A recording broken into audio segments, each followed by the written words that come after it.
టమాటా పరుపు. ఆంధ్ర స్పెషల్ టమాటా పప్పు, தக்காளி பருப்பு. 5 கொட்டை புளி தண்ணீர் போட்டு ஊற வைக்கணும்.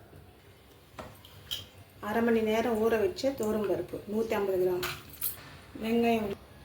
வெங்காயம் ஒன்று இது மாதிரி கட் பண்ணி சேர்த்துக்குங்க. பெரிய வெங்காயம். மீடியம் சைஸ் தக்காளி இது மாதிரி கட் பண்ணி சேர்த்துக்குங்க. மஞ்சள் தூள் 1/4 டீஸ்பூன் சேர்த்துக்கோங்க. குழம்பு மிளகாய் தூள் 1 டேபிள் ஸ்பூன். தேவைக்கேற்ற உப்பு கொஞ்சமாக சேர்த்துக்கோங்க. டேஸ்ட்டு நல்லாயிருக்கும். கூடவே பருப்போட உப்பு சேர்த்தா. 1 டீஸ்பூன் ஆயில். இந்த அளவுக்கு தண்ணி போடும். இந்த அளவுக்கு பருப்பு முழுகிற வரைக்கும் தண்ணி சேர்த்துக்கோங்க. மீடியம் ஃப்ளேமில் 3 விசில் வரை வரைக்கும் வேக வச்சு எடுத்துக்கோங்க. 3 விசில் வந்த பிறகு கொஞ்சம் கிளறி விடுங்க. புளியை கரைச்சி சேர்த்து ஒரு 3 நிமிஷம் கொதிக்க வைக்கணும். தக்காளி சேர்த்தனால புளியை கொஞ்சமாக தான் சேர்க்கணும். எண்ணெய் 2 டேபிள் ஸ்பூன் ஊற்றி காஞ்சவுடன் அரை டீஸ்பூன் சீரகம்,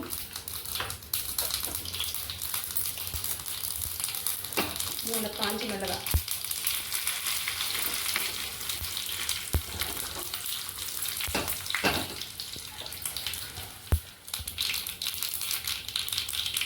நசுக்கிற பூண்டு 5 பல்,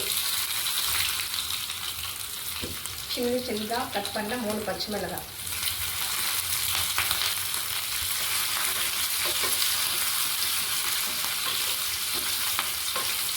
சேர்த்து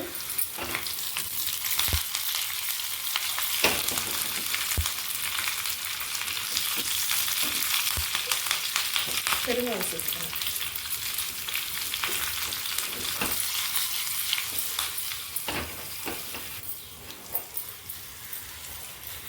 இந்த பருப்பை சேர்த்து ஒரு 3 நிமிஷம் கொதிச்சா போதும்.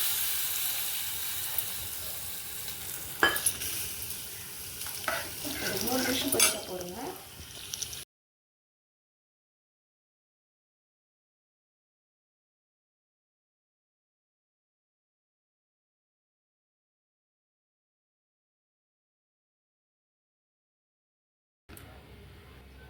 ஆந்திரா ஸ்பெஷல் டமாட்டா பப்பு, தக்காளி பருப்பு ரெடி.